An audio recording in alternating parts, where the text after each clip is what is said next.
이건 제 남편 보상금이었어요. 25년 전에 안 준 게 아니라 빼돌린 거였죠.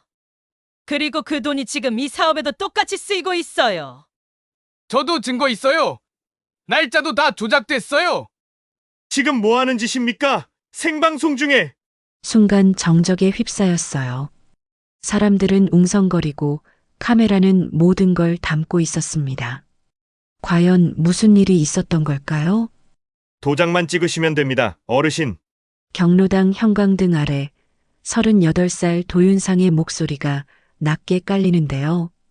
그의 손끝이 밀어낸 서류 위로 몇몇 노인들의 시선이 흔들리고 있었어요. 하지만 한 명이는 고개를 들지 않았죠. 72살의 그녀는 경로당 구석 탁자에 앉아 바느질 봉사를 하던 중이었거든요. 낡은 돋보기 너머로 재개발 통지서를 바라보는 그녀의 눈빛이 묘하게 날카로워지는데 손가락 하나가 천천히 움직여 집원 한 줄을 짚었어요. 273-5번지. 작은 중얼거림이었지만 옆에 앉은 최명순 할머니의 귀가 그걸 놓치지 않았죠. 78배 전직 법원 속기사, 그녀는 고개를 돌려 명의를 보며 미간을 좁혔어요. 명희야, 뭐가 이상해? 아니에요, 그냥. 명희는 바늘을 천천히 천에 꽂으며 입을 다물었어요. 하지만 그녀의 시선은 여전히 통지서에 박혀 있었죠. 273-5번지 이 동네에 그런 집원은 없었거든요. 273-3에서 273-7로 바로 넘어가는 구역인데 누군가 일부러 끼워 넣은 숫자였던 거예요. 그날 밤 공무원과 시행사 직원이 경로당을 다시 찾아왔어요. 여든을 넘긴 어르신 셋이 의자에 앉아 있었고 도윤상 팀장은 친절한 미소를 지으며 말했죠. 보상금은 제때 나갑니다. 걱정 마시고 여기 한 번만 찍어주세요. 34살 김서우 대리가 옆에서 도장과 인주를 꺼내 놓았어요. 그의 손이 미세하게 떨리는 걸 명희는 놓치지 않았죠. 서우는 고개를 숙인 채 어르신들의 손을 잡아 도장을 찍게 도왔고 그 순간 명희가 입을 열었어요. 잠깐만요. 경로당 안이 순간 조용해졌죠.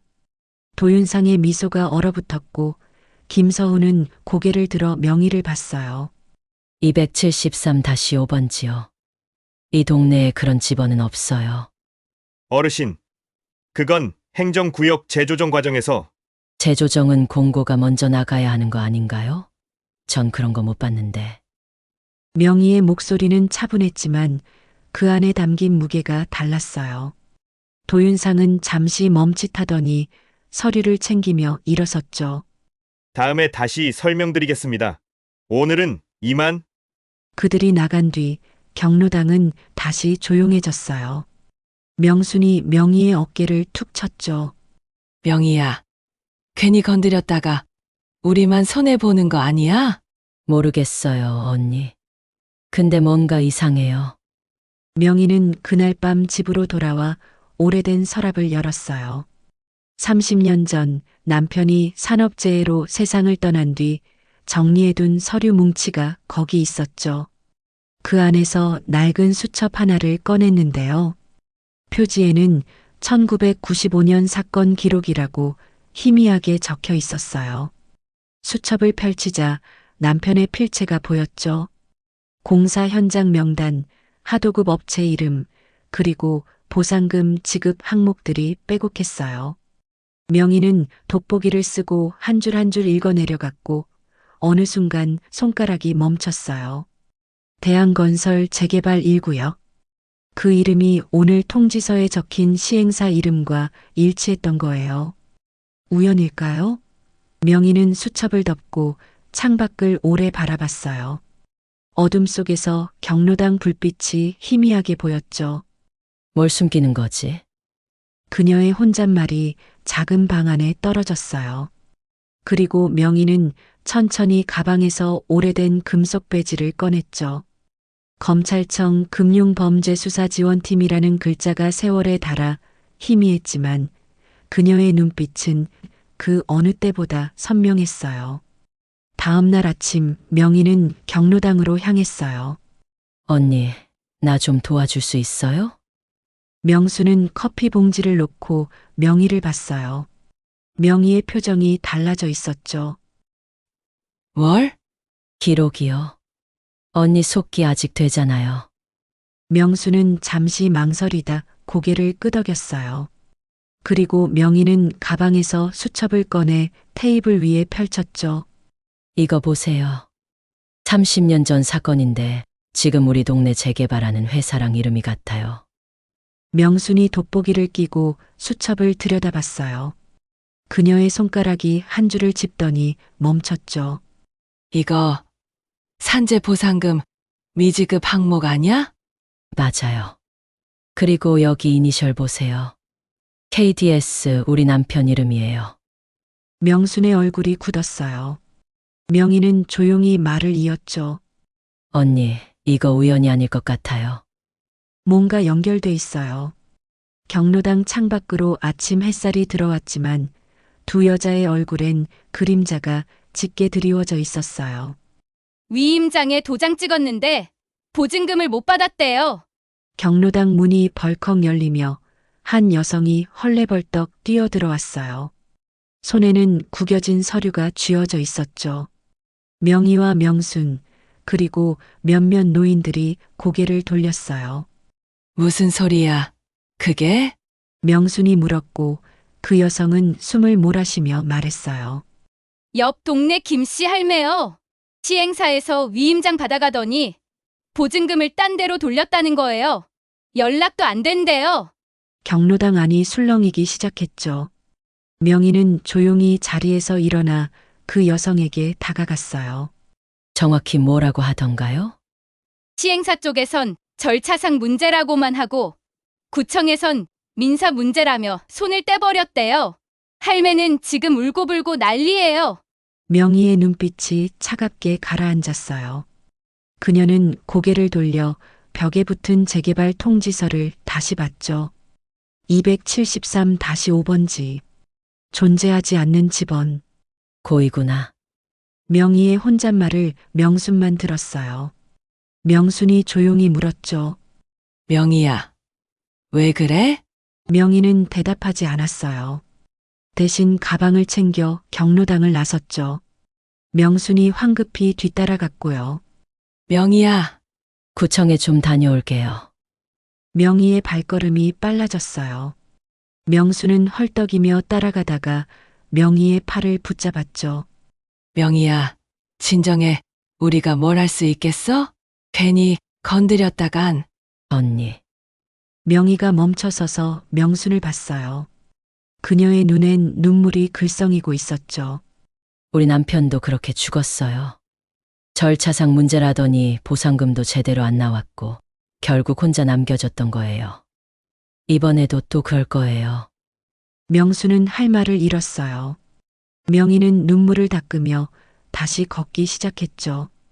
구청 민원실 앞에 도착했을 때 도윤상이 마침 나오는 중이었어요. 그는 명희를 보자 미간을 찌푸렸죠. 어르신, 무슨 일이세요? 옆 동네 김씨 할머니요. 보증금 어떻게 된 거예요? 도윤상의 표정이 굳었어요. 그는 주변을 둘러보더니 명희를 구석으로 데려갔죠. 어르신, 그건 복잡한 문제예요. 어르신들은 몰라도 됩니다. 몰라도 된다고요? 명희의 목소리가 높아졌어요. 도윤상은 인상을 쓰며 말했죠. 어르신, 이런 식으로 나오시면 곤란합니다.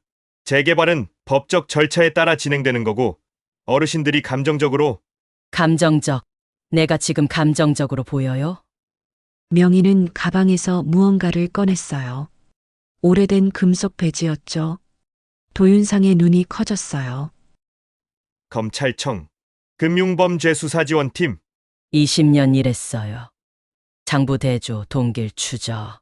이런 거 눈 감고도 할 수 있어요.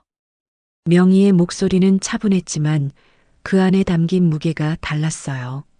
도윤상은 잠시 말을 잃었다가 억지 웃음을 지었죠.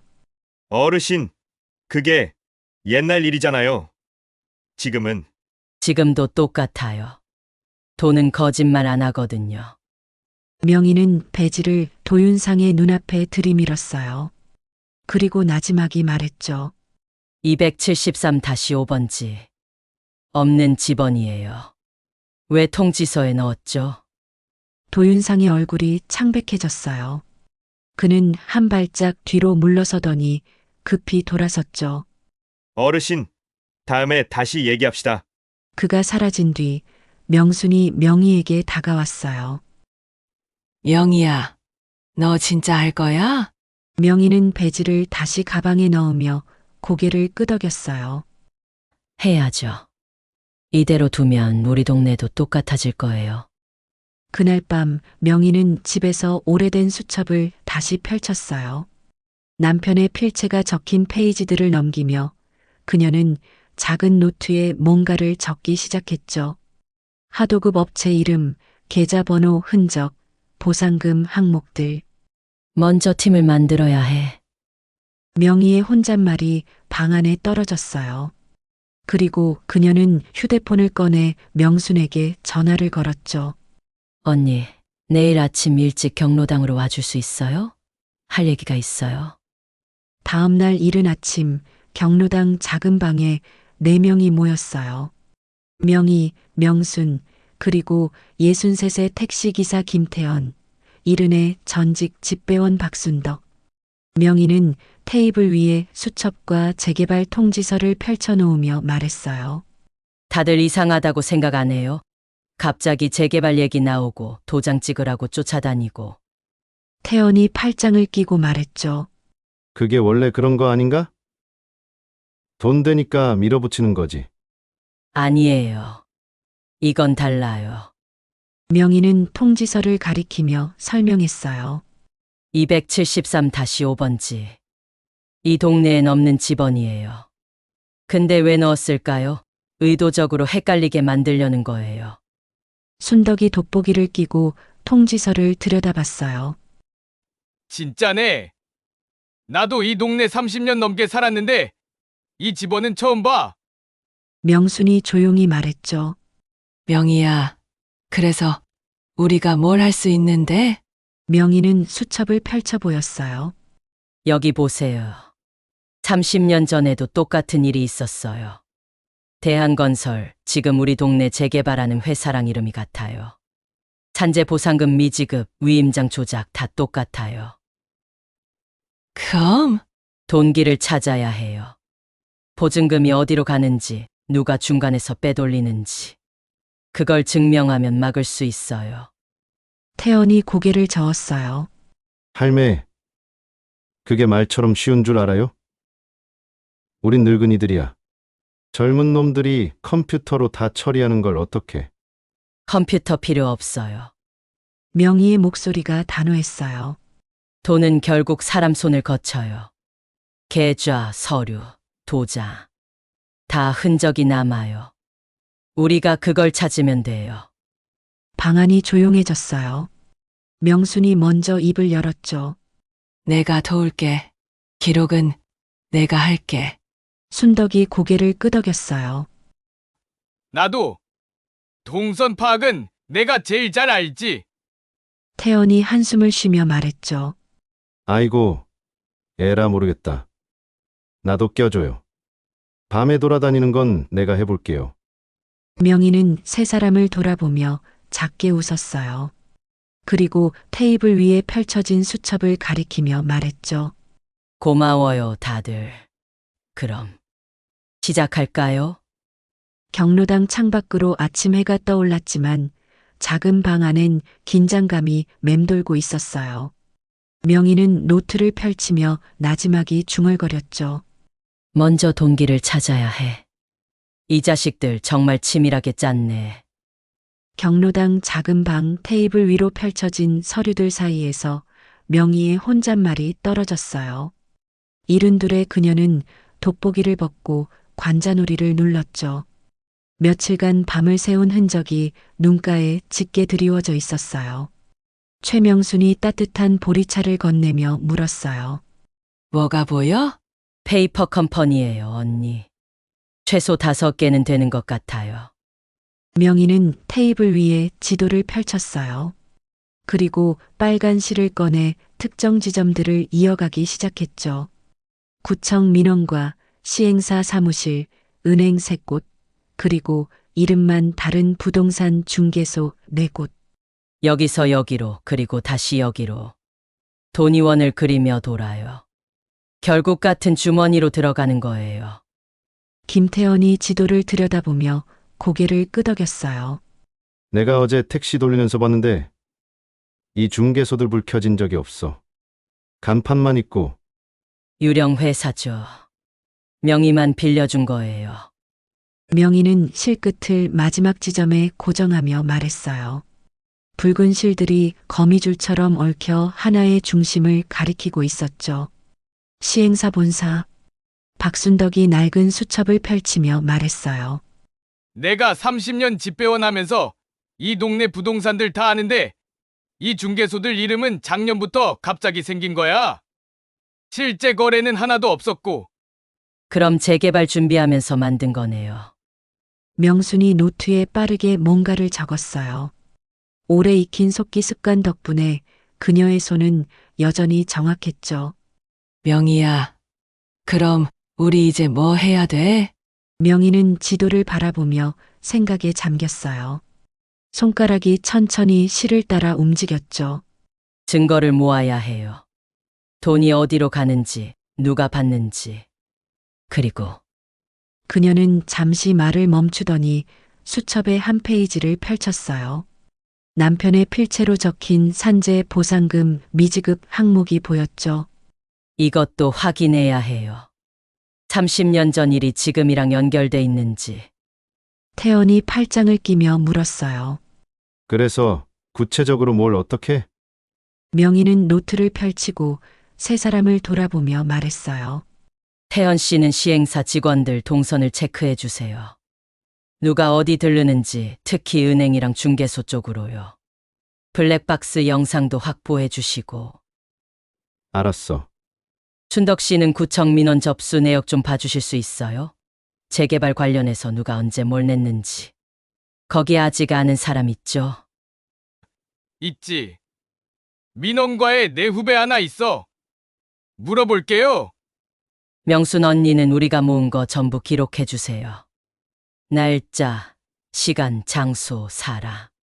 다 정리해야 나중에 증거로 쓸 수 있어요. 명순이 고개를 끄덕이며 새 노트를 꺼냈어요. 그럼 넌? 전 장부를 찾을 거예요. 진짜 장부요. 방안이 잠시 조용해졌어요.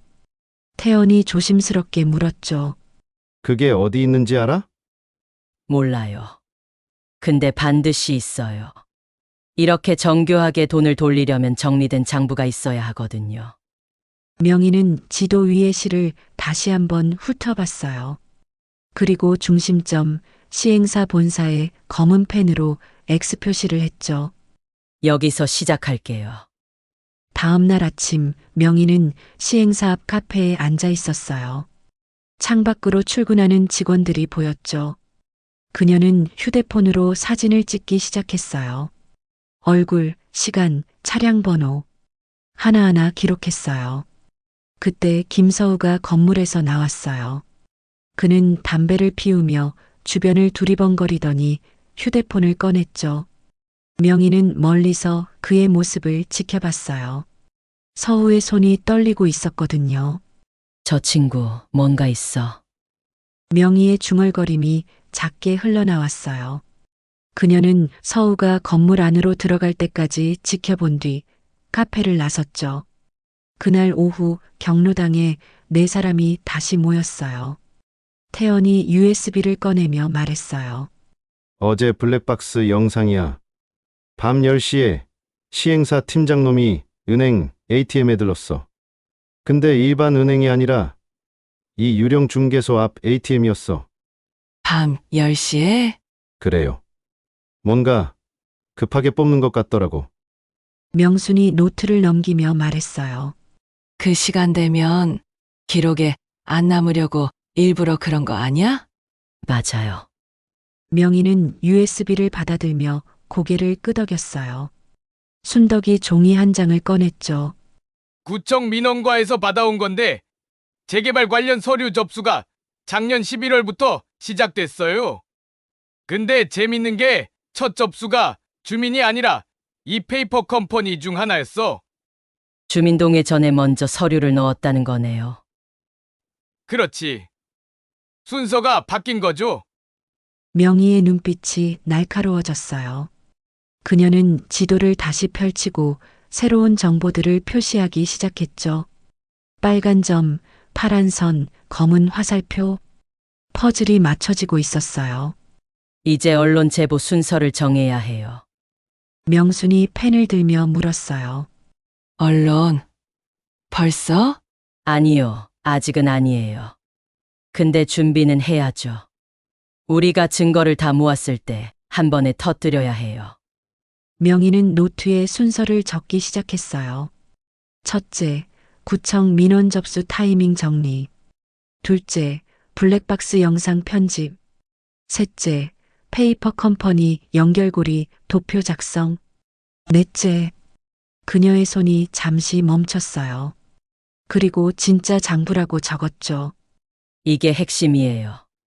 이것만 있으면 끝나요. 태연이 한숨을 쉬며 말했어요. 근데 그게 어디 있는지도 모르잖아. 찾을 거예요. 반드시. 명희의 목소리는 조용했지만 확신에 차 있었어요. 경로당 창밖으로 석양이 지고 있었어요. 네 사람의 그림자가 테이블 위로 길게 드리워졌고 빨간 실로 엮인 지도는 마치 살아있는 생물처럼 그들을 응시하고 있었어요. 명희는 실끝을 손가락으로 쓸어내리며 작게 말했어요. 이제 시작이야. 이거 봐요! 경로당 문이 벌컥 열리며 김태연이 숨을 헐떡이며 들어왔어요. 손에는 구겨진 신문이 쥐어져 있었죠. 한명희는 돋보기를 쓰고 장부를 정리하던 중에 고개를 들었어요. 무슨 일이에요? 태연은 신문을 테이블 위에 내던졌어요. 지역 신문사회면 작은 기사 하나가 박스 처리돼 있었죠. 제목은 전 검찰 직원 증거 조작 의혹으로 무리. 명희의 얼굴이 굳었어요. 최명순이 신문을 집어들고 읽기 시작했어요. 10년 전 금융범죄 수사 과정에서 증거 서류 일부를 조작한 의혹을 받았던 전직 검찰청 계약직 직원 한모 씨? 명희야, 이거 너 얘기잖아. 그때 일이에요. 명희의 목소리가 낮게 가라앉았어요. 그녀는 신문을 내려다보며 입술을 깨물었죠. 박순덕이 조심스럽게 물었어요. 이게 사실이에요? 아니에요. 조작 아니었어요. 장부 날짜를 잘못 기입한 거였고 나중에 다 정정됐어요. 근데 그 과정에서 말이 많이 나왔죠. 명희는 손을 떨며 신문을 집어들었어요. 기사 끝에는 재개발 반대 운동에 나선 일부 주민들의 신뢰성에 의문이 제기되고 있다는 문장이 붙어 있었어요. 시행사 쪽에서 푼 거예요. 분명히. 태연이 주먹으로 테이블을 쳤어요. 이 자식들! 진짜 더럽게 나오네! 명순이 명희의 어깨를 잡았어요. 명희야, 괜찮아. 우리는 네가 어떤 사람인지 알아. 동네 사람들도 다 알고. 근데 언니, 이제 제 말 믿어줄 사람이 얼마나 될까요? 명희의 목소리가 떨렸어요. 그녀는 신문을 구겨 쓰레기통에 던졌죠. 하지만 손은 여전히 떨리고 있었어요. 그날 오후 경로당 앞에서 수군거리는 소리가 들렸어요. 몇몇 주민들이 모여 신문을 보고 있었죠. 아니, 명희 씨가 그런 사람이었어? 글쎄, 신문에까지 나왔으니 진짜 뭔가 있는 거 아니야? 아이고, 괜히 믿고 따라갔다가 우리만 피해보는 거 아니야? 명희는 경로당 창문 너머로 그 모습을 지켜보고 있었어요. 명순이 다가와 커튼을 쳤죠. 신경 쓰지 마. 시간 지나면 다 잊어. 언니, 우리 이거 계속해야 할까요? 명희의 목소리는 지쳐 있었어요. 명수는 대답하지 않고 그저 명희의 손을 꽉 잡았죠. 그날 밤 명희는 집에서 혼자 앉아 있었어요. 테이블 위엔 30년 전 남편의 수첩과 지난 며칠간 모은 증거들이 쌓여 있었죠. 그녀는 손으로 얼굴을 감싸며 깊은 한숨을 내쉬었어요. 그만둘까? 혼잣말이 조용한 방 안에 떨어졌어요. 그때 휴대폰이 울렸죠. 낯선 번호였어요. 명희는 잠시 망설이다가 전화를 받았어요. 여보세요? 한명희님 맞으세요? 낮고 조심스러운 남자 목소리였어요. 젊은 사람 같았죠. 네, 그런데요? 저는 구청 계약팀에서 일하는 사람입니다. 이름은 말씀드릴 수 없고요. 명희의 눈빛이 변했어요. 그녀는 곧바로 녹음 버튼을 눌렀죠. 무슨 일로 전화하셨어요? 실제 장부가 따로 있습니다. 명희의 심장이 쿵 하고 뛰었어요. 뭐라고요? 시행사에서 구청에 제출한 장부는 가짜예요. 진짜는 따로 있어요. 제가 확인했습니다. 어떻게 확인했는데요? 제가 계약서 정리하다가 우연히 봤어요. USB 하나가 떨어져 있었는데 거기에 엑셀 파일이 있었어요. 금액이랑 날짜가 전부 달랐어요. 명희는 급하게 노트와 펜을 꺼냈어요. 그 USB 지금 어디 있어요? 제가 가지고 있습니다. 근데 무서워서. 목소리가 떨리고 있었어요. 명희는 조심스럽게 말했죠. 만날 수 있을까요? 한참의 침묵이 흘렀어요. 그리고 조용한 대답이 돌아왔죠. 내일 오후 3시 구청 지하철역 앞으로 오세요. 제가 먼저 연락드릴게요. 전화가 끊어졌어요. 명희는 휴대폰을 쥔 채 한동안 멍하니 앉아 있었어요. 그리고 급히 명순에게 전화를 걸었죠. 언니, 나 좀 도와줄 수 있어요? 내일 같이 가줄래요? 다음 날 오후 3시 명희와 명수는 역 앞 카페에 앉아 있었어요. 주변엔 사람들이 많았고 두 사람은 긴장한 채 입구를 바라보고 있었죠. 3시 10분 휴대폰이 울렸어요. 창가 쪽 테이블로 와주세요. 명희는 고개를 돌렸어요. 창가 구석에 30대 초반으로 보이는 남자가 마스크를 쓴 채 앉아 있었죠. 그는 손짓으로 명희를 불렀어요. 명희와 명순이 그쪽으로 다가가자 남자는 주변을 살피며 작은 봉투를 건넸어요. 여기 USB 있어요. 절대 저한테서 받았다고 하지 마세요. 감사합니다. 근데 왜 이걸 주시는 거예요? 남자는 잠시 망설이더니 마스크를 살짝 내리고 얼굴을 보였어요. 김서후였어요. 시행사 대리. 명희의 눈이 커졌어요. 당신 시행사 직원 아닌가요? 맞아요. 근데 전 이거 더 이상 못하겠어요. 서후의 목소리가 떨렸어요. 그는 손으로 얼굴을 감싸며 말했죠. 제 아이가 아직 3살이에요. 이런 일 하면서 아이 얼굴 볼 면목이 없어요. 어르신들 속이고 돈 빼돌리고 전 그냥 월급쟁이인데 이건 아닌 것 같아서. 명순이 조용히 물었어요. 그럼 왜 진작 안 나왔어요? 무서웠어요. 팀장이, 도윤상 팀장이 무섭거든요. 저한테 입 벌리면 너부터 끝난다고 했어요. 명희는 봉투를 쥔 채 서울을 바라봤어요. 이거 진짜예요? 진짜예요. 거기 보시면 알 거예요. 페이퍼 컴퍼니 계좌 내역, 실제 입금 날짜, 전부 다 있어요. 서우는 자리에서 일어서며 말했어요. 제발 잘 써주세요. 그리고 절 보호해주세요. 가족이 있어요. 그는 마스크를 다시 올리고 카페를 빠져나갔어요. 명희와 명수는 멍하니 그의 뒷모습을 바라보다가 봉투를 내려다봤죠. 영희야, 이거 진짜일까? 모르겠어요. 근데 확인해 봐야죠. 명희는 봉투를 가방에 넣으며 일어났어요. 두 사람은 급히 경로당으로 돌아왔죠. 경로당 작은 방, 태연과 순덕이 기다리고 있었어요. 명희는 USB를 꺼내 노트북에 꽂았어요. 화면에 엑셀 파일 하나가 떴죠. 재개발 실제 수지네요. 명희는 파일을 열었어요. 화면에 숫자들이 빼곡하게 나타났죠. 날짜, 금액, 계좌번호, 페이퍼 컴퍼니 이름들. 명순이 숨을 죽이며 말했어요. 이거 진짜네. 명희는 스크롤을 내리다가 멈췄어요. 화면 하단 오래된 항목 하나가 눈에 들어왔죠. 1995년 산업재해 보상금 미지급 KDS 2,500만 원. 명희의 손가락이 화면 위에서 떨렸어요. 남편의 이니셜이었어요. 그리고 그 옆에는 대한건설 1구역 재개발 예비비로 전환이라는 메모가 적혀 있었죠. 그때 돈을 안 준 게 아니라 빼돌린 거였어. 명희의 목소리가 갈라졌어요. 명순이 그녀의 어깨를 잡았지만 명희는 화면을 멍하니 바라볼 뿐이었어요. 태연이 주먹을 쥐며 말했어요.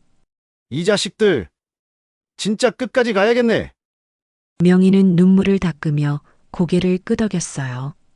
그리고 파일을 저장하며 나지막이 말했죠. 이제 끝을 봐야죠. 경로당 창밖으로 해가 지고 있었어요.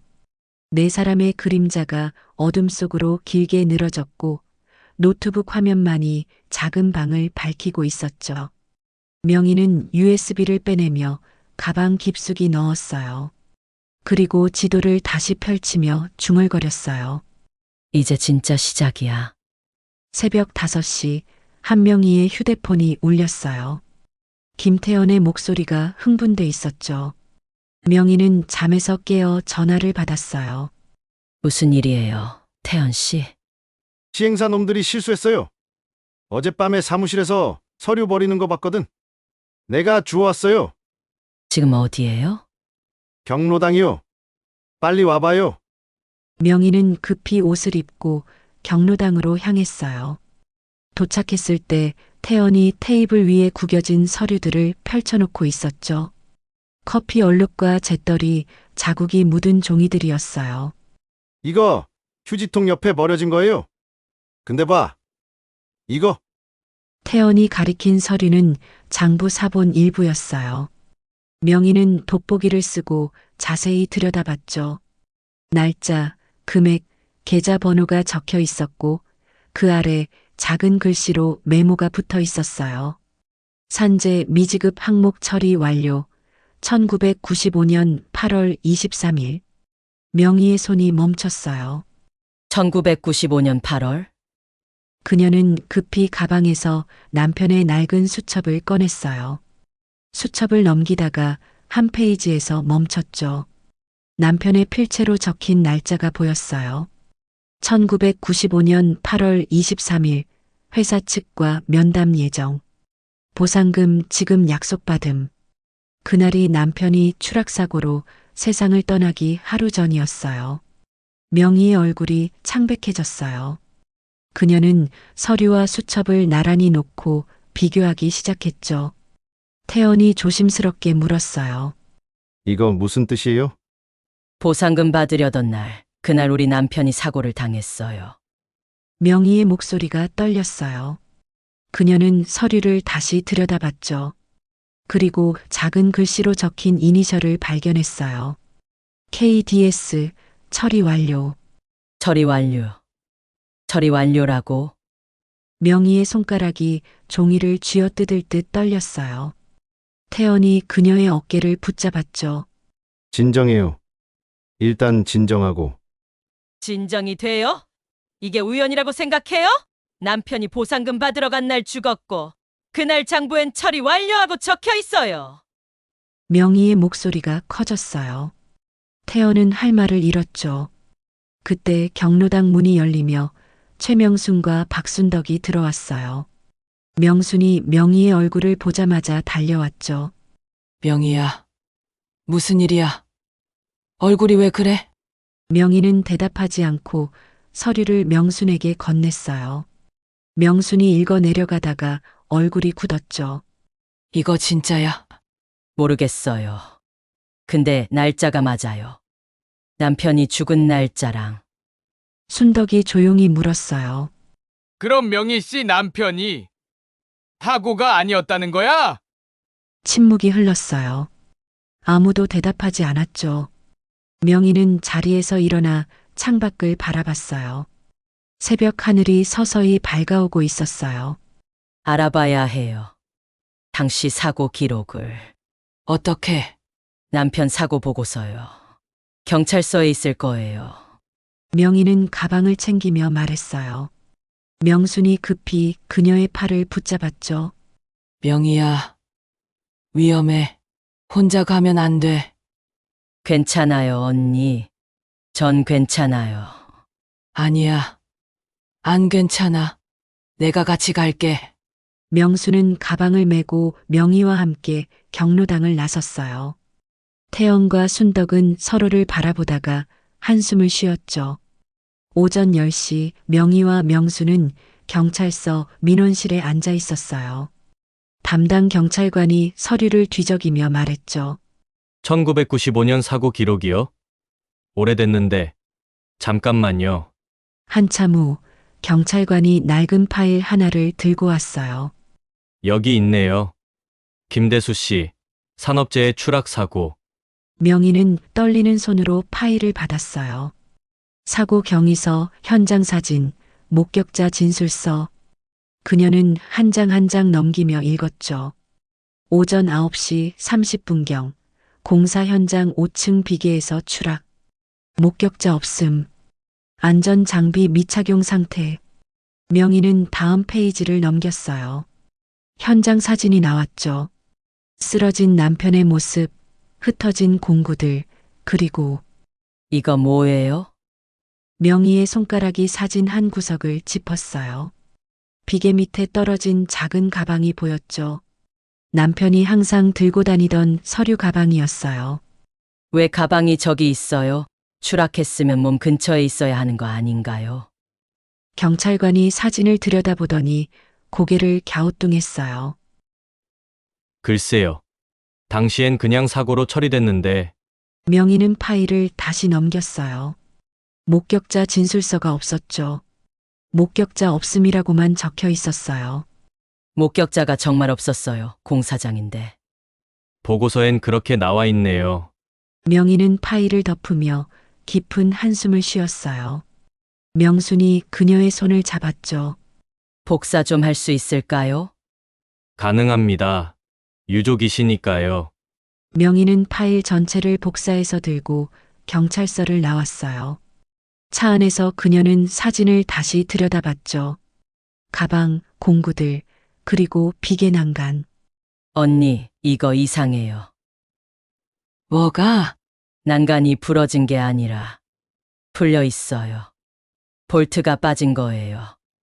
명순이 사진을 자세히 보더니 눈을 크게 떴어요. 사고가 아니라는 거야? 모르겠어요. 근데 의심스러워요. 명희는 가방에서 남편의 수첩을 다시 꺼냈어요. 마지막 페이지를 펼쳤죠. 남편이 마지막으로 적은 글이 보였어요. 8월 23일 회사 측 약속 이행 안 하면 노동청 신고 예정. 명희의 눈에서 눈물이 흘러내렸어요. 신고하려다가 죽은 거예요. 그날. 명수는 명희를 꽉 안았어요.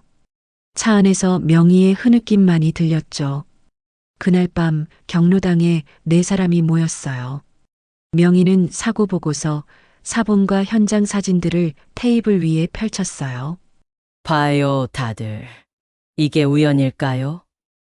태연이 사진을 들여다보더니 고개를 저었어요. 아니야. 이건 고의야. 명희는 잠시 생각에 잠겼어요. 그리고 자리에서 일어나 집으로 향했죠. 집에 도착한 그녀는 낡은 장롱 앞에 섰어요. 장롱 문을 열고 오래된 이불들을 꺼냈어요. 그리고 바닥 판자를 손으로 더듬었죠. 느슨한 판자 하나가 만져졌어요. 명희는 판자를 들어 올렸어요. 그 안에 봉투 하나가 숨겨져 있었죠. 30년 동안 손대지 않았던 봉투였어요. 봉투를 열자 사진 몇 장이 나왔어요. 추락 현장의 다른 각도 사진들이었죠. 남편이 마지막 날 찍어둔 것들이었어요. 사진 속에는 풀린 볼트, 그리고 멀리서 서 있는 남자의 뒷모습이 흐릿하게 보였어요. 명희는 돋보기로 사진을 확대해서 봤어요. 남자의 재킷에 작은 로고가 보였죠. 대한건설. 명희의 손이 떨렸어요. 그녀는 사진을 쥔 채 창밖을 오래 바라봤어요. 밤하늘엔 별이 하나도 보이지 않았죠. 당신이 남긴 거였구나. 명희의 혼잣말이 조용히 흘러나왔어요. 그녀는 사진들을 다시 봉투에 넣고 가방에 챙겼죠. 다음 날 아침 경로당에 4사람이 다시 모였어요. 명희는 사진들을 테이블 위에 펼쳤어요. 이게 증거예요. 남편이 남긴 마지막 증거. 명순이 사진을 보더니 손으로 입을 막았어요. 명희야, 이걸 어디서? 장롱 밑에 숨겨져 있었어요. 남편이 마지막 날 찍어둔 거예요. 태연이 사진 속 남자의 뒷모습을 가리키며 말했어요. 이 사람 누군지 알 수 있어요? 모르겠어요. 근데 재킷에 회사 로고가 있어요. 대한건설. 순덕이 고개를 끄덕이며 말했어요. 그럼 이제 확실해진 거네. 남편 사고가 회사랑 연결돼 있다는 거. 명희는 사진들을 다시 모으며 말했어요. USB 장부랑 이 사진들을 합치면 30년 전 일이랑 지금 재개발이 연결돼 있다는 걸 증명할 수 있어요. 명순이 노트를 펼치며 말했죠. 그럼 이제 뭘 해야 돼? 명희는 지도를 다시 펼쳤어요. 빨간 실들이 여전히 시행사를 중심으로 얽혀 있었죠. 이제 진짜 싸움이 시작되는 거예요. 경로당 창밖으로 아침 햇살이 들어왔지만 4사람의 얼굴엔 비장함이 가득했어요. 명희는 사진을 가방에 넣으며 조용히 말했죠. 당신 원수 내가 갚을게요. 한 명의 어르신, 내일 오후 2시에 만나 뵐게요. 추가 자료 드릴 게 있어요.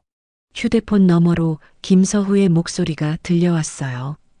한명희는 달력에 동그라미를 치며 대답했죠. 어디서 만날까요? 역 근처 카페 말고요. 이번엔 공원 쪽 벤치에서 만나요. 사람 적은 데가 나을 것 같아서요. 알겠어요. 조심히 와요.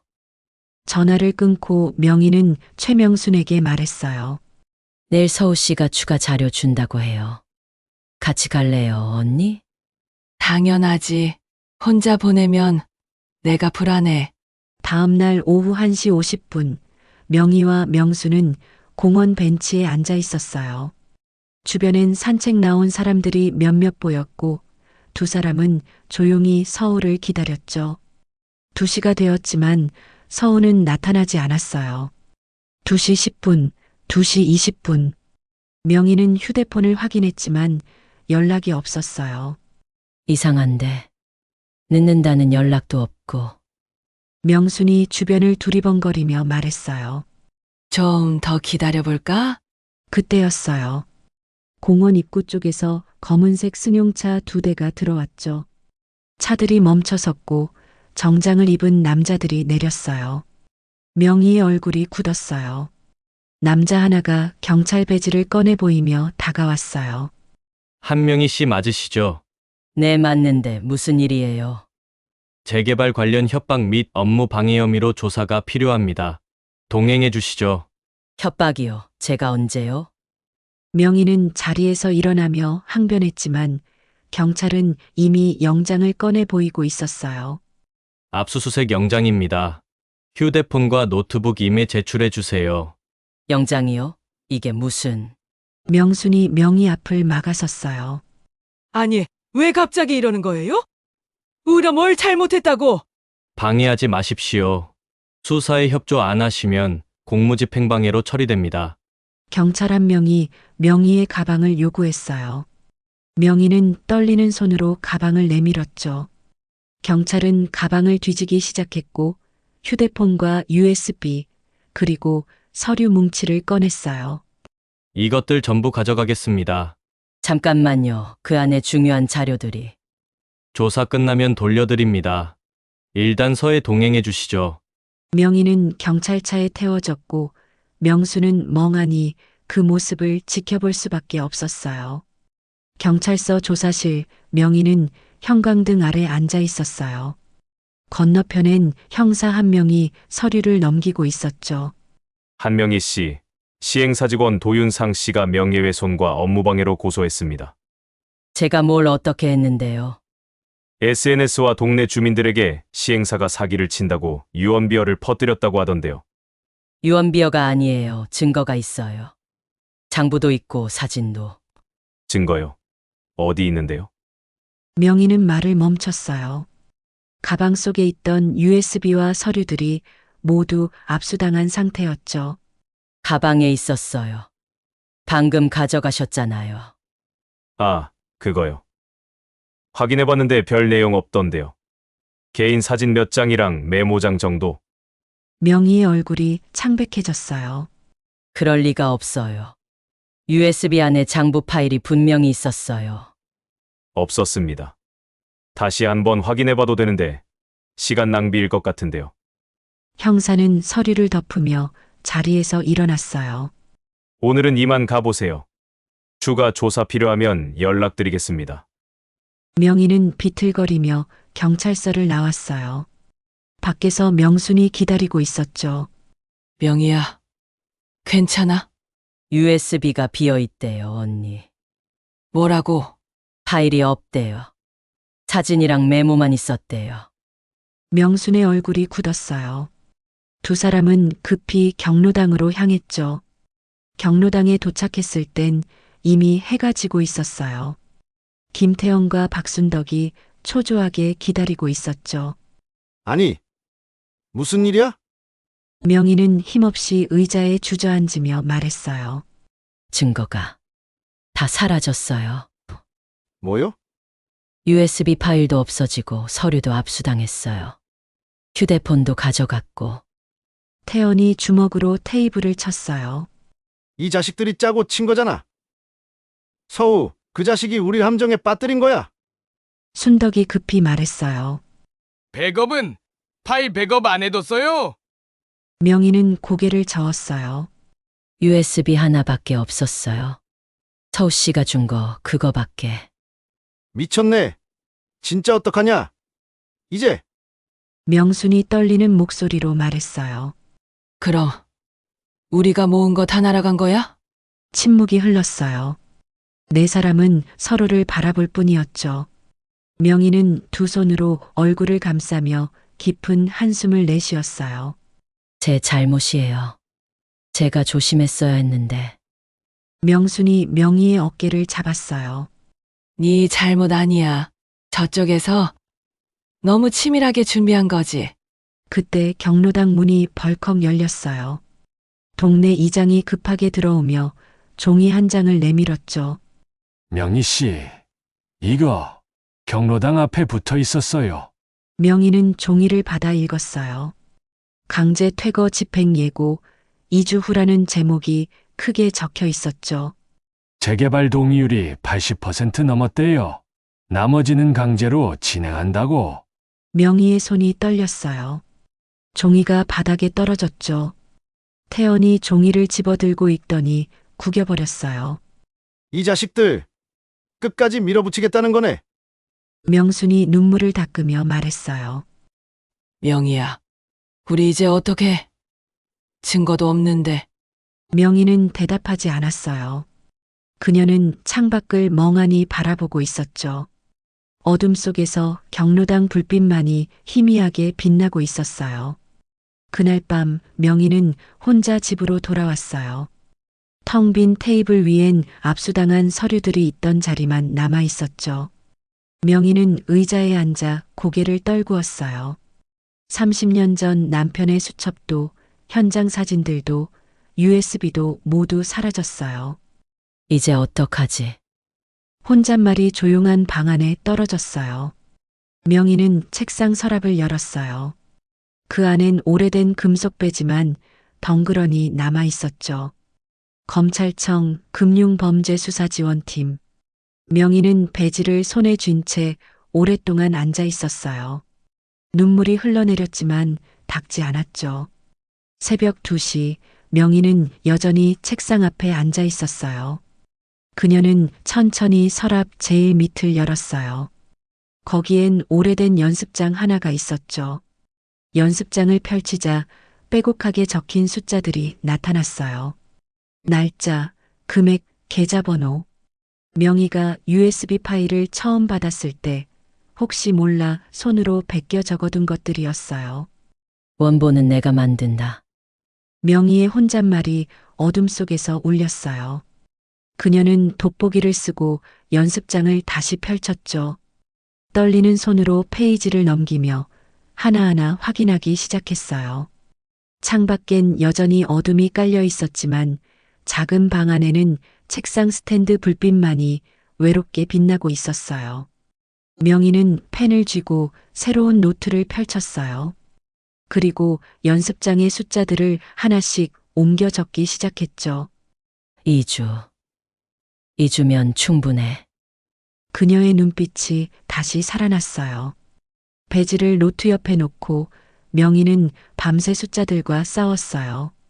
동이 트기 시작할 무렵 명희는 노트를 덮으며 작게 웃었어요. 이제 다시 시작이야. 생중계 확정됐대요. 김태현이 경로당 문을 열며 숨을 헐떡였어요. 한명희는 뜨개질 바늘을 놓고 고개를 들었죠. 구청 설명회요? 다음 주 화요일 오후 3시. 지역 케이블 방송에서 생중계한대요. 명희의 눈빛이 번뜩였어요. 최명순이 조심스럽게 물었죠. 명희야, 정말 할 거야? 위험하지 않아? 지금이 아니면 기회가 없어요, 언니. 명희는 무릎 위에 펼쳐진 뜨개 숄을 들어 올렸어요. 크림색 털실로 짠 큰 숄이었는데 자세히 보면 무늬 사이사이 간격이 불규칙했죠. 박순덕이 숄을 들여다보며 물었어요. 이게 뭐야? 짜담한 거야? 아니요. 다 짠 거예요. 명희는 숄을 테이블 위에 펼쳤어요. 그리고 돋보기로 무늬 하나를 가리켰죠. 여기 보세요. 이 간격. 327호. 계좌번호 끝자리예요. 세 사람의 눈이 커졌어요. 명희는 숄을 따라 손가락을 움직이며 설명했죠. USB 파일 날아갔을 때 전 이미 다 외우고 있었어요. 손으로 베껴 적기도 했고. 그래서 이렇게 숄에 숨겨뒀어요. 태연이 감탄하며 말했어요. 미쳤네. 이게 거울 장부요? 그렇죠. 시행사가 숨긴 진짜 장부의 복사본이에요. 털실로 짠. 명순이 숄을 만져보며 물었어요. 근데 이걸 어떻게 쓸 건데? 명희는 가방에서 작은 노트북을 꺼냈어요. 설명회 때 제가 이 숄을 들고 나갈 거예요. 그리고 스크린에 띄워진 시행사 장부랑 대조할 거예요. 생중계 중에? 네. 사람들이 다 보는 앞에서. 명순이 걱정스러운 얼굴로 말했어요. 명희야, 그거 위험해. 걸리면 어떡하려고. 안 걸려요. 그냥 추워서 숄을 걸친 할머니처럼 보일 거예요. 명희는 숄을 다시 접으며 조용히 말했죠. 그리고 저한테 한 사람 더 필요해요. 누구? 구청 안에 있는 사람이요. 서버에 접근할 수 있는. 태연이 고개를 저었어요. 터우 그 자식이 우릴 배신한 거 잊었어요? 이번엔 또 누굴 믿으려고? 명희는 휴대폰을 꺼내 문자 하나를 보여줬어요. 발신자는 익명. 저 구청 전산팀입니다. 도와드릴게요. 설명회 당일 서버 접속 가능합니다. 이거 믿을 수 있어? 모르겠어요. 근데 선택지가 없어요. 명희는 휴대폰을 내려놓으며 말했죠. 다들 준비해요. 화요일이 우리 마지막 기회예요. 며칠이 흐른 화요일 오후 구청 대강당엔 사람들이 가득 모여 있었어요. 주민들, 시행사 직원들, 구청 공무원들, 그리고 방송 카메라까지. 명희는 경로당 사람들과 함께 뒷자리에 앉아 있었어요. 무릎 위엔 크림색 뜨개 숄이 접혀 있었죠. 무대 위로 도윤상 팀장이 올라왔어요. 그는 마이크를 잡고 환하게 웃으며 말했죠. 안녕하십니까? 여러분, 오늘 이렇게 뜻깊은 자리를 명희는 그의 말을 듣지 않았어요. 대신 주머니에서 휴대폰을 꺼내 문자를 확인했죠. 준비됐습니다. 신호 주시면 서버 열겠습니다. 명희는 숨을 깊이 들이마셨어요. 명순이 옆에서 그녀의 손을 꽉 잡았죠. 영희야, 조심해. 고마워요, 언니. 도윤상의 발표가 계속됐어요. 스크린에는 화려한 재개발 조감도와 예상 보상금표가 떴죠. 보시다시피 주민 여러분께 충분한 보상이 이루어집니다. 투명하고 공정한 절차로 명희가 자리에서 일어났어요. 잠깐만요. 대강당이 조용해졌어요. 모든 시선이 명희에게 쏠렸죠. 도윤상의 미소가 굳어졌어요. 어르신, 지금 생방송 중인데요. 질문 하나만 할게요. 명희는 천천히 앞으로 걸어갔어요. 손엔 뜨개 쇼를 들고 있었죠. 저 표에 나온 금액들이요. 진짜예요? 당연히 진짜입니다. 구청에서 확인한 자료입니다. 그럼 이건 뭐죠? 명희는 쇼를 펼쳐들었어요. 카메라가 그녀에게 향했죠. 도윤상이 당황한 표정으로 말했어요. 뜨개질이요? 그게 무슨 상관이? 이 문의 보세요. 327호. 계좌 번호 끝자리예요. 명희는 쇼를 따라 손가락을 움직였어요. 그 다음은 1890. 또 계좌 끝번호죠. 그리고 여기 2500. 이건 금액이에요. 2,500만 원. 대강당이 웅성거리기 시작했어요. 명희는 계속 말했죠. 제가 이걸 어떻게 아냐고요? USB로 받은 진짜 장부를 외워뒀거든요. 경찰이 압수해 가서 파일은 사라졌지만 제 머리와 손은 살아있어요. 도윤상의 얼굴이 창백해졌어요. 어르신! 그건 근거 없는. 근거요? 명희는 주머니에서 휴대폰을 꺼내 문자를 보냈어요. 지금이라고. 순간 대강당 스크린이 깜빡이더니 화면이 바뀌었어요. 구청 내부 서버 화면이 떴죠. 결제 이력, 계좌 이체 내역, 실시간 장부. 이게 뭡니까? 도윤상이 다급하게 소리쳤지만 이미 늦었어요. 스크린엔 페이퍼 컴퍼니 이름들과 계좌 번호들이 주르륵 떠오르고 있었죠. 명희는 쇼를 들고 스크린 앞으로 다가갔어요. 여기 보세요. 제 쇼의 문이랑 저 계좌 번호들이 일치해요. 하나씩 대조해볼까요? 명순이 자리에서 일어나 노트를 펼쳤어요. 그녀는 마이크로 다가가 또박또박 읽기 시작했죠. 327호 계좌 1995년 8월 23일 입금. 2,500만 원. 항목명 산재 보상금 미지급 전환. 대강당이 술렁였어요. 명희는 계속 말했어요. 이건 제 남편 김대수의 보상금이었어요. 30년 전에 안 준 게 아니라 빼돌린 거였죠. 그리고 그 돈이 지금 이 재개발 사업에도 똑같이 쓰이고 있어요. 스크린의 숫자들이 계속 넘어갔어요. 태연이 자리에서 일어나 블랙박스 USB를 들어 올렸죠. 저도 증거 있어요. 밤 10시에 팀장님이 유령 중개소 앞 ATM에서 돈 뽑는 거. 순덕이 서류 뭉치를 흔들며 말했어요. 구청 민원 접수 날짜도 조작됐어요.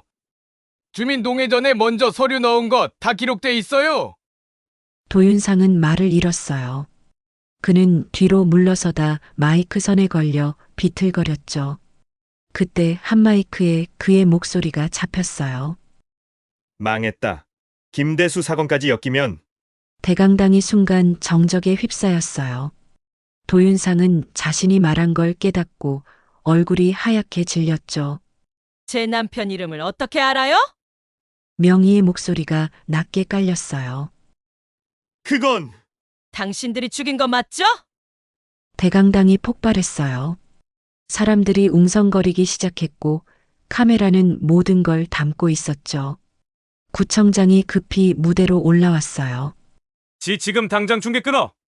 하지만 방송은 계속됐어요. 전산팀에서 누군가 맡고 있었던 거죠. 명희는 쇼를 높이 들어 올렸어요. 여러분, 이게 진짜예요. 제가 손으로 짠 증거예요. 숫자는 거짓말 안 해요. 스크린에는 여전히 계좌 내역들이 떠 있었고 명의의 숄 무늬는 그것들과 정확히 일치했어요. 도윤상이 무대에서 비틀거리며 내려왔어요. 그의 손이 떨리고 있었죠. 명순이 마이크를 잡고 마지막으로 말했어요. 1995년 8월 23일부터 지금까지 이들은 계속 같은 짓을 해왔어요. 우리 이웃들을 속이고 돈을 빼돌리고 심지어 그녀는 명의를 바라봤어요. 사람까지 죽였어요. 대강당은 아수라장이 됐어요. 기자들이 달려들었고 주민들은 분노에 차소리쳤죠. 명의는 조용히 무대를 내려왔어요. 쇼를 품에 안은 채 그녀는 출구로 향했어요. 밖으로 나오자 석양이 보였어요. 명의는 하늘을 올려다보며 작게 웃었죠. 여보, 이겼어요. 눈물이 볼을 타고 흘러내렸지만 그녀는 닦지 않았어요. 경로당 사람들이 그녀를 따라 나왔어요. 명순이 명의를 꽉 안았죠. 해냈어. 명희야, 우리가 해냈어. 태연과 순떡도 다가와 명희의 어깨를 두드렸어요. 고생했어. 정말. 명희는 세 사람을 돌아보며 고개를 숙였어요. 고마워요. 다들. 구청 건물 위로 저녁 노을이 붉게 물들고 있었어요. 생중계는 여전히 계속되고 있었고 진실은 이미 세상에 퍼져나가고 있었죠. 명희는 쇼를 가슴에 꼭 안았어요. 강제 퇴거 중단 명령이 떨어졌습니다. 구청 민원과 직원이 경로당 앞에 붙었던 예고문을 떼어내고 있었어요. 한명희는 경로당 계단에 앉아 그 모습을 지켜보고 있었죠. 생중계가 있은 지 일주일이 지났어요. 그 사이 많은 일들이 있었죠. 검찰이 시행사를 압수수색했고 도윤상 팀장은 구속됐어요. 페이퍼 컴퍼니 관련자들도 줄줄이 조사를 받았죠. 구청장은 사퇴했고 담당 공무원들도 징계를 받았어요. 하지만 명희는 조용했어요. 최명순이 따뜻한 차를 건네며 옆에 앉았어요. 명희야, 오늘 시행사에서 공식 사과문 발표한대. 배상금이랑 이행각서도 공개 서명한대. 30년 전 일까지 전부 포함해서.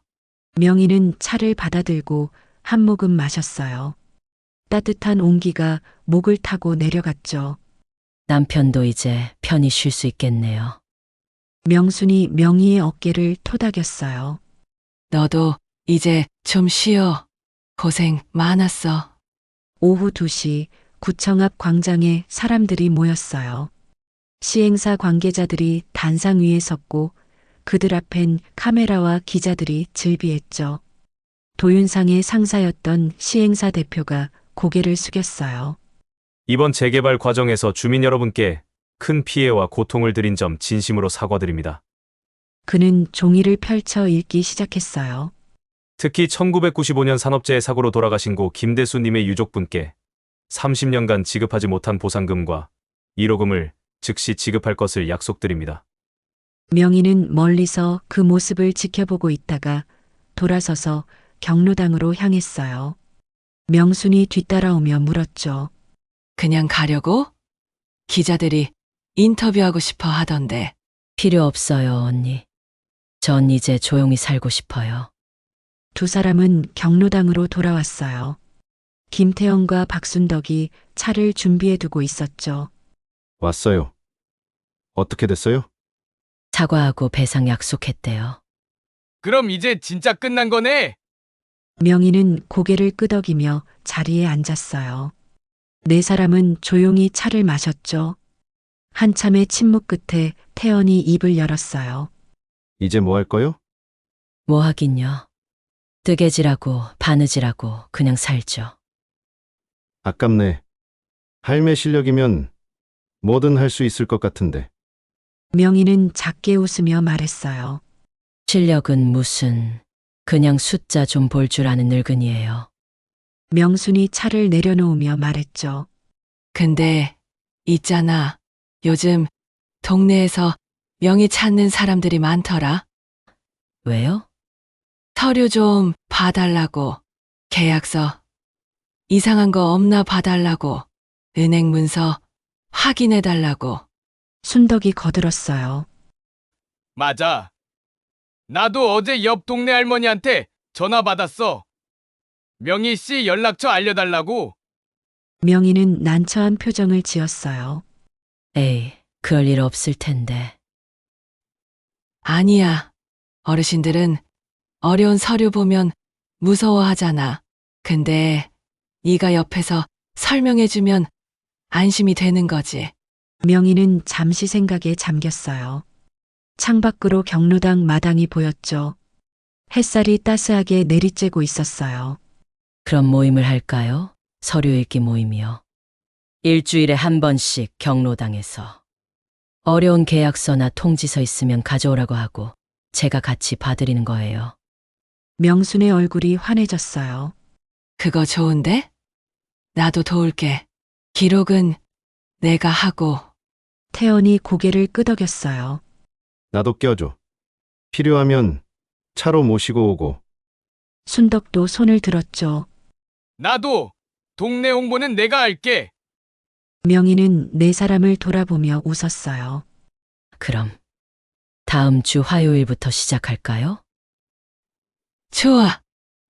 그날 저녁 명희는 경로당 게시판에 작은 공고문을 붙였어요. 서류 읽기 모임. 매주 화요일 오후 2시. 어려운 계약서, 문서 모두 가져오세요. 함께 읽어드립니다. 한명희.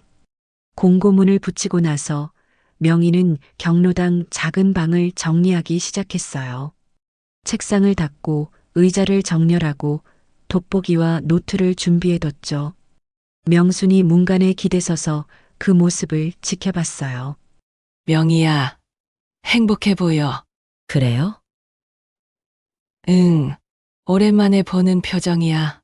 명희는 손을 멈추고 창밖을 바라봤어요. 저녁 노을이 하늘을 붉게 물들이고 있었죠. 언니, 전 그냥 더 이상 억울한 사람이 없었으면 좋겠어요. 그러게, 우리처럼 당하는 사람 없었으면 좋겠어. 명희는 책상 서랍을 열고 오래된 금속 배지를 꺼냈어요. 검찰청 금융범죄수사지원팀. 그녀는 배지를 손에 쥐고 한참을 바라보다가 조용히 서랍 제일 깊은 곳에 넣었죠. 이제 진짜 내려놓을 때가 된 것 같아요. 명순이 다가와 명희의 손을 잡았어요. 고생했어. 명희야. 정말. 언니도요. 언니 없었으면 못했어요. 두 사람은 한동안 손을 잡고 서 있었어요. 다음 주 화요일 서류 읽기 모임이 시작됐어요. 처음엔 3명만 왔어요. 하지만 입소문이 퍼지면서 사람들이 하나둘 늘어났죠. 한 달 뒤엔 경로당 작은 방이 꽉 찰 정도였어요. 명희는 매주 화요일이면 돋보기를 쓰고 서류들을 읽어줬어요. 계약서의 작은 글씨, 통지서의 어려운 용어, 은행 문서의 복잡한 조건들. 그녀는 차근차근 설명해줬죠. 여기 이 부분 보세요. 갑이 누군지 먼저 확인하셔야 해요.